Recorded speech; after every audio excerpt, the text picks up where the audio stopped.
పాట అయినా తక్కువేమి కాదే, ప్రేమకు సాటేది లేదే.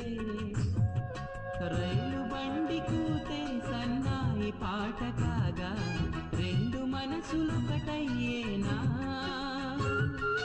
కోయిలమ్మ పాటే మది మీటుతున్న వేళ, కాలి మూవ గొంతు కలిపెనా. అందమైన మనసులో ఇంత అలజడెందుకో, ఎందుకో ఎందుకో ఎందుకో.